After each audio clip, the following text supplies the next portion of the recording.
The film kicks off with high-energy action. A red Subaru pulls up to a bank in Atlanta. Three armed robbers, Griff, Buddy, and Darling, storm inside while their young getaway driver, known only as Baby, waits behind the wheel. Baby is a music obsessive. He syncs his driving to the pulsing beat of Bell Bottoms by the John Spencer blues explosion blasting through his headphones.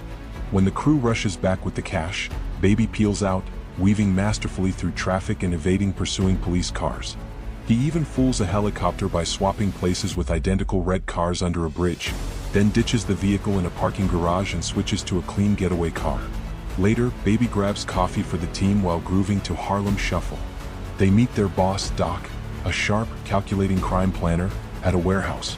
Doc divides the loot, but Griff mocks Baby's constant music use and tries to intimidate him. Baby stays cool and silent. Doc takes most of Baby's cut to repay an old debt from when Baby once stole a car containing Doc's goods, leaving him just $10,000, gloves, and a burner phone for future jobs. At home, Baby cares for his deaf foster father, Joseph, hiding his cash under the floorboards.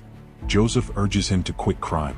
Baby spends his free time recording conversations and remixing them into songs on cassette tapes.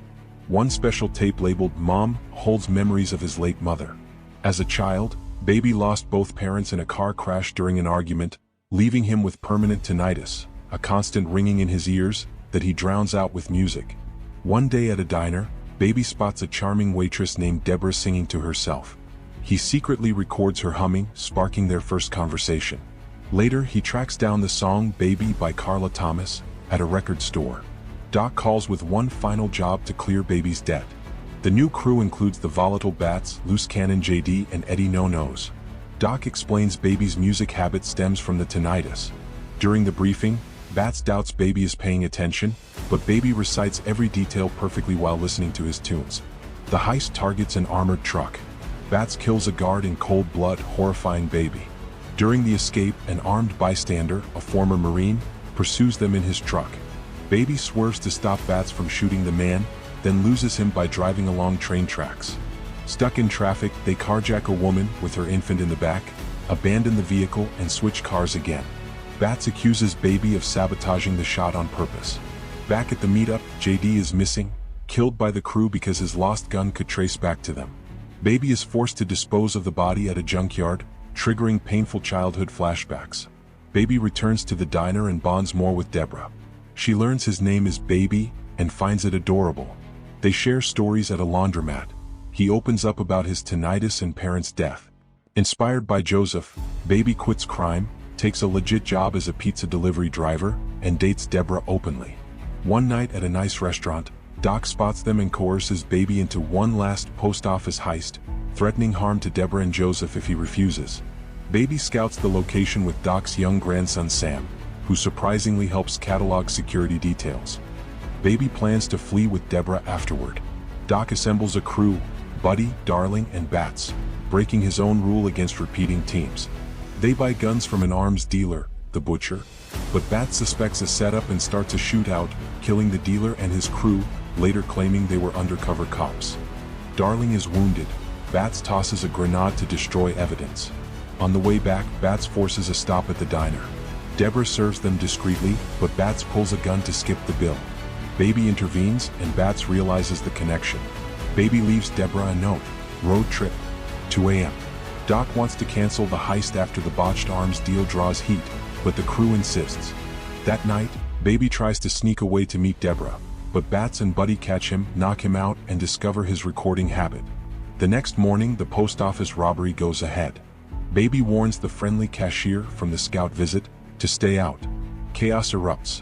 Bats kills a guard, Baby refuses to drive, and in rage he deliberately rams the car into a truck loaded with rebar, impaling and killing Bats. A massive shootout follows.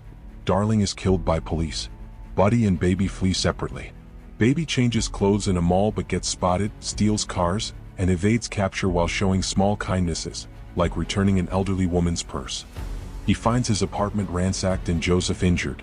After moving Joseph to safety and apologizing, Baby heads to the diner, only to find Buddy waiting, seeking revenge for Darling's death and threatening Deborah.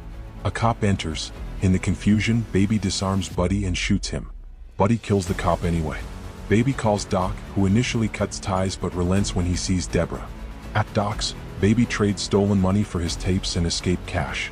As they leave, the butcher's surviving men attack. Doc fights them off but is mortally wounded.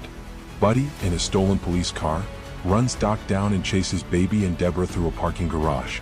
Baby outmaneuvers him, sending Buddy's car plummeting.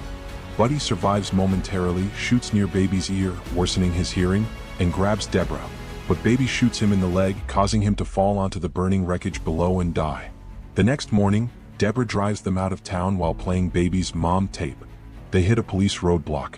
Deborah wants to run, but Baby kisses her, surrenders, and accepts responsibility. At trial, witnesses, including the post office cashier, the carjacked elderly woman, Deborah, and Joseph, testify to Baby's good character and lack of violence. The judge sentences him to 25 years, eligible for parole after 5.